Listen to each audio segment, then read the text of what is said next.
ಎಲ್ಲರಿಗೂ ಶುಭೋದಯ. ಶೃಂಗೇರಿ ಸುದ್ದಿಗೆ ಸ್ವಾಗತ. ಓದುತ್ತಿರುವವರು ಕೆ. ಪ್ರಕಾಶ್ ಭಟ್. ಶಾಲಿವಾಹನ ಶಕ ಶ್ರೀ ಶಾರ್ವರಿನಾಮ ಸಂವತ್ಸರ ಮಾರ್ಗಶಿರ ಮಾಸ ಶುಕ್ಲಪಕ್ಷ ಸಪ್ತಮಿ 21/12/2020 ಇಸ್ವಿ ಸೋಮವಾರ. ನಕ್ಷತ್ರ ಪೂರ್ವಭಾದ್ರ. ಮುಖ್ಯಾಂಶಗಳು. ಸಹಕಾರ ಸಂಘವು ಜನತೆಗೆ ವಿಶ್ವಾಸಪೂರ್ಣ ಸೇವೆ ಸಲ್ಲಿಸಿ ಪ್ರಗತಿ ಪಥದಲ್ಲಿ ಮುನ್ನಡೆಯುತ್ತಿದೆ. ಶ್ರೀ ಶಾರದಾ ಪ್ರಾಥಮಿಕ ಕೃಷಿ ಪತ್ತಿನ ಸಹಕಾರ ಸಂಘದ ಅಧ್ಯಕ್ಷ ನರೇಂದ್ರ ಹೆಗಡೆ.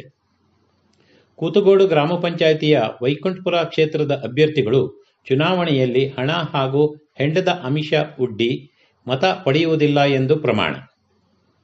ಸುದ್ದಿಯ ವಿವರ.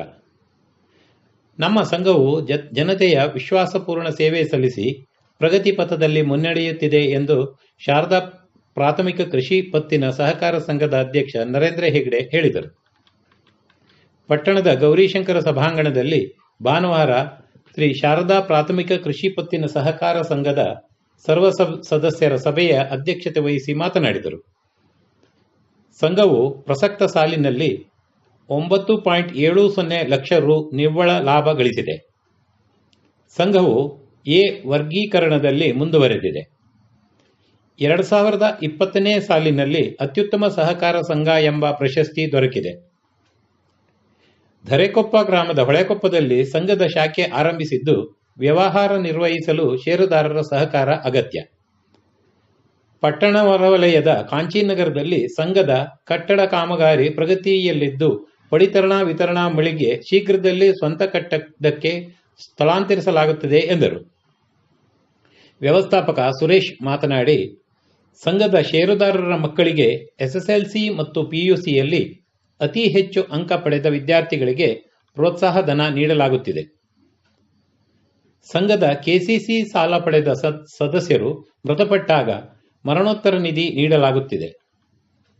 ಸಂಘದ ಅಭಿವೃದ್ಧಿ ಬಗ್ಗೆ ಷೇರುದಾರರು ನಿರಂತರವಾಗಿ ವ್ಯವಹರಿಸಬೇಕು ಎಂದರು. ಸಂಘದ ಉಪಾಧ್ಯಕ್ಷ ಸವಿತಾ ಡೋಬಣ್ಣ, ಸಂಘದ ನಿರ್ದೇಶಕರು ಸಭೆಯಲ್ಲಿ ಉಪಸ್ಥಿತರಿದ್ದರು. ಕೂತಗೋಡು ಗ್ರಾಮ ಪಂಚಾಯಿತಿಯ ವೈಕುಂಠಪುರ ಕ್ಷೇತ್ರದಲ್ಲಿ ಸ್ಪರ್ಧಿಸಿರುವ ಅಭ್ಯರ್ಥಿಗಳು ಚುನಾವಣೆಯಲ್ಲಿ ಹಣ ಹಾಗೂ ಹೆಂಡದ ಆಮಿಷ ಒಡ್ಡಿ ಮತ ಪಡೆಯುವುದಿಲ್ಲ ಎಂದು ದೇವರೆದುರು ಪ್ರಮಾಣ ಮಾಡಿದ್ದಾರೆ ಮತ್ತು ಇದನ್ನು ಸಾರ್ವಜನಿಕವಾಗಿ ಘೋಷಿಸಿದ್ದಾರೆ. ವೈಕುಂಠಪುರದ ವಿಠಲಸ್ವಾಮಿ ದೇವಸ್ಥಾನದ ಎದುರು ಸೇರಿದ್ದ ಅಭ್ಯರ್ಥಿಗಳು ಮತ್ತು ಅವರ ಬೆಂಬಲಿಗರು ಇದೇ ರೀತಿ ಪ್ರಮಾಣ ಮಾಡಿದ್ದಾರೆ. ಈ ಸಂದರ್ಭದಲ್ಲಿ ರಮೇಶ್ ಭಟ್, ಕೊಚ್ಚವಳ್ಳಿ ನಾಗೇಶ್, ಶ್ರೀಕರ ಹಾಗೂ ಎದುರಾಳಿ ಅಭ್ಯರ್ಥಿಗಳ ಬೆಂಬಲಿಗರು ಹಾಜರಿದ್ದರು. ಪ್ರಜಾಪ್ರಭುತ್ವ ವ್ಯವಸ್ಥೆಯಲ್ಲಿ ಗ್ರಾಮ ಮಟ್ಟದ ಚುನಾವಣೆ ಮಹತ್ವದ್ದಾಗಿದೆ. ಪಕ್ಷಾತೀತ ಅಭ್ಯರ್ಥಿಗಳು ಕಣದಲ್ಲಿದ್ದು, ಸಮರ್ಥ ಅಭ್ಯರ್ಥಿಗಳನ್ನು ಆಯ್ಕೆ ಮಾಡಬೇಕು ಎಂದು ಜಿಲ್ಲಾ ಪಂಚಾಯಿತಿ ಸದಸ್ಯೆ ಶಿಲ್ಪಾ ರವಿ ಹೇಳಿದರು. ಮೆಣಸೆ ಗ್ರಾಮ ಪಂಚಾಯಿತಿ ವ್ಯಾಪ್ತಿಯಲ್ಲಿ ಭಾನುವಾರ ಚುನಾವಣಾ ಪ್ರಚಾರ ನಡೆಸಿ ಅವರು ಮಾತನಾಡಿದರು. ಅಧಿಕಾರ ವಿಕೇಂದ್ರೀಕರಣ ಹಾಗೂ ಜನಸಾಮಾನ್ಯರಿಗೂ ಅಧಿಕಾರ ದೊರಕಬೇಕು ಎಂಬ ಉದ್ದೇಶದಿಂದ ಮೀಸಲಾತಿ ಜಾರಿಗೆ ತರಲಾಗಿದೆ. ಗ್ರಾಮ ಮಟ್ಟದಲ್ಲಿ ಹಳ್ಳಿಯ ಸಮಸ್ಯೆ ಅರಿತು ಅಭಿವೃದ್ಧಿಗೆ ಶ್ರಮಿಸುವ ಜನಪರ ಕಾಳಜಿಯುಳ್ಳ ವ್ಯಕ್ತಿಗಳನ್ನು ಆಯ್ಕೆ ಮಾಡಬೇಕು. ಮುಂದಿನ ದಿನಗಳಲ್ಲಿ ಗ್ರಾಮ ಪಂಚಾಯಿತಿಗೆ ಹೆಚ್ಚು ಅನುದಾನ ಕೇಂದ್ರ ಮತ್ತು ರಾಜ್ಯ ಸರ್ಕಾರದಿಂದ ದೊರಕುತ್ತಿದ್ದು, ಇದನ್ನು ಸಮರ್ಥವಾಗಿ ಬಳಸಬೇಕು. ರಸ್ತೆ, ಕುಡಿಯುವ ನೀರು, ಬೀದಿ ದೀಪ ಮುಂತಾದ ಅಗತ್ಯ ಸೇವೆಗಳು ಪ್ರತಿ ಹಳ್ಳಿಗೂ ಸಮರ್ಪಕವಾಗಿ ಇರಬೇಕು ಎಂದರು. ಇದೇ ಸಂದರ್ಭದಲ್ಲಿ ಪ್ರತಿ ಮನೆಗೂ ಭೇಟಿ ನೀಡಿದರು. ತಾಲೂಕು ಪಂಚಾಯಿತಿ ಸದಸ್ಯ ಕೆಎಸ್ ರಮೇಶ್, ಮಹಾಬಲ ಬೀಡೆ, ಗೀತಾ ಬೀಡೆ, ಎಂಎಲ್ ಶಿವಶಂಕರ್ ಮತ್ತಿತರರು ಇವರೊಂದಿಗೆ ಇದ್ದರು.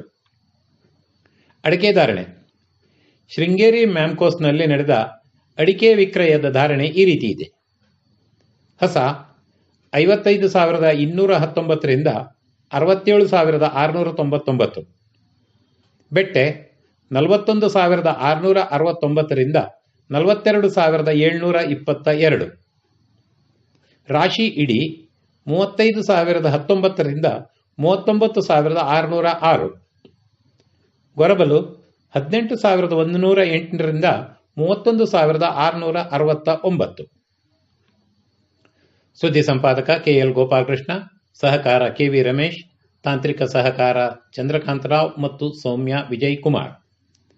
ಪ್ರತಿಕ್ರಿಯೆ ನೀಡುವವರು 9448843831ಕ್ಕೆ ವಾಟ್ಸಪ್ ಮಾಡಿ.